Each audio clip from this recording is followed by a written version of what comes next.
下面第二位发言的是赵少康先生，请赵先生。主持人、两位候选人、中国同胞们，台湾就要毁灭了，毁在民进党的纳粹法西斯手里，毁在李登辉国民党的慈禧太后义和团手里。1933年，希特勒夺得政权之后，先杀共产党，再杀犹太人，对外面用兵，最后导致德国的毁灭。满清末年，慈禧太后纵容义和团，杀人放火，抵抗八国联军，最后招致大清帝国的毁灭。今天这场选举，不仅是台北市长的选举，而是中华民国跟台湾共和国的选举。民进党主张台独跟暴力，就会给我们带来毁灭。而陈水扁先生代表的就是台湾共和国。我们看民国78年，陈水扁选立法委员的单广告：台湾独立万万岁。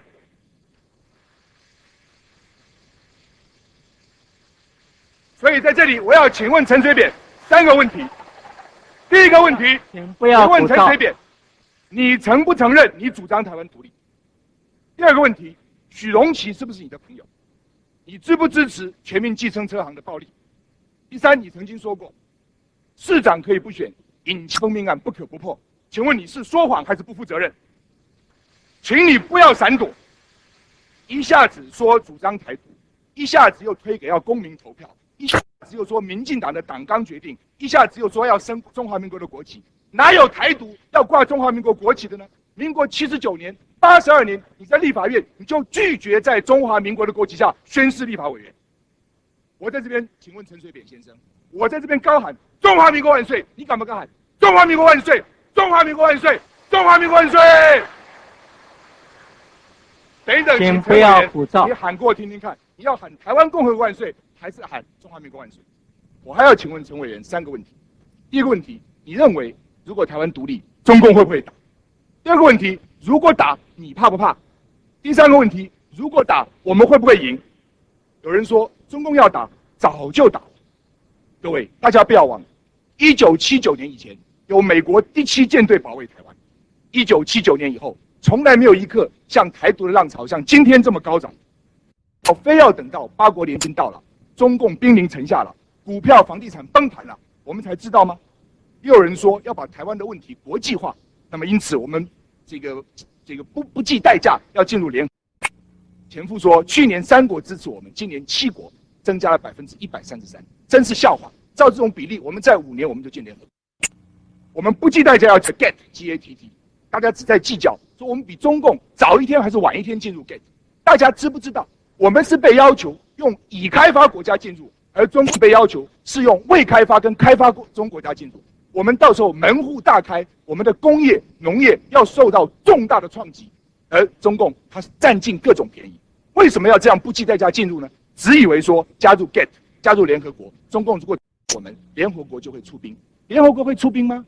国际会干预吗？我们看波斯尼亚杀得血流成河，看卢安达已经死了100万人，看索马利亚美军进去又仓皇而逃，国际干预了吗？美国能够救他们吗？李总统说我们有 F-16， 有幻象2000，所以可以保卫台湾50年。各位，这是一点军事常识都没有。李总统对司马辽太郎说，22岁以前我是日本人，22岁以后我才是台湾人。身为台湾人非常悲哀。各位，你我们都是台湾人，身为台湾人不搞台独，不搞暴力，有什么好悲哀的？李总统又说国民党是外来政权，他讲这个话怎么对得起经国先生？怎么对得起中华民国？怎么对得起国民党的先烈先贤？李登辉先生心里面想的是台独，嘴巴喊中华民国，因此他像慈禧太后纵容义和团一样，纵容全民计程车，纵容暴民，纵容民进党搞暴力，来激化等级，造成两岸的对立，造成两岸关系的紧张，来创造台独的环境。各位，为了他个人的政治利益，会把我们整个台湾带入毁灭的境地。除了台独，民进党还搞暴力。陈先生他现在有机会赢，他就笑得好像很可爱的样子。但是在高雄，张俊雄没有机会赢，就搞925暴力事件，在台湾省陈定南没有机会赢，在台北县就搞927，把姚立明打得头破血流。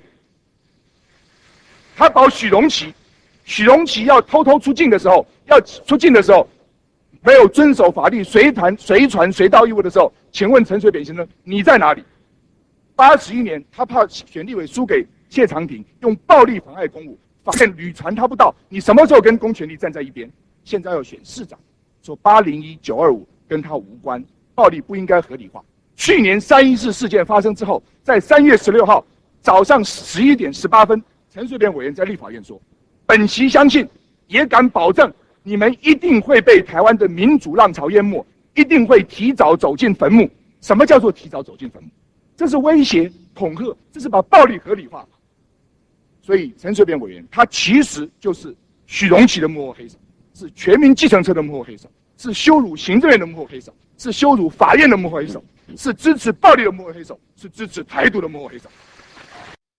他所谓的希望就是台独，他的快乐就是暴力，他的机会就是把我们大家都毁灭了。他用最简单的文字、最模糊的观念卖给我们最危险、最烂的东西。各位朋友，全国同胞，他的笑是假的，江山易改，本性难移。他其实是最凶的人。你难道忘掉他以前张牙舞爪的样子吗？你忘掉他穷凶恶极的样子吗？你忘掉他用预算书去打行政院长的样子吗？你忘了他把校长、把公务人员叫到议会来罚站的样子吗？你忘了他拆散前母跟前裔父女相会的这个样子吗？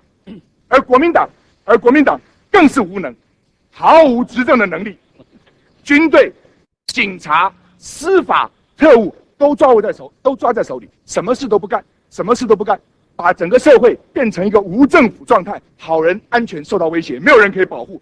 连树林分局的警员洪细昭，我去长庚医院看他，看到我眼泪都掉下来，被70、80个人打了40分钟，身上都是铁条的印子。他说警察连自己都保护不了了，还保护什么老百姓呢？各位亲爱的朋友，王大洲连战，王市长他其实是一个阿斗市长，发生全民计程的事情，他什么时候来执行公权力了？如果我当市长，我跟各位保证，如果全民计程车敢危害社会，敢包围法院，通通抓起来。各位，我有远见，看到危机，我有勇气把它说出来，我有决心来贯彻公权力，对抗义和团，我有能力做好台北市长。谢谢大家。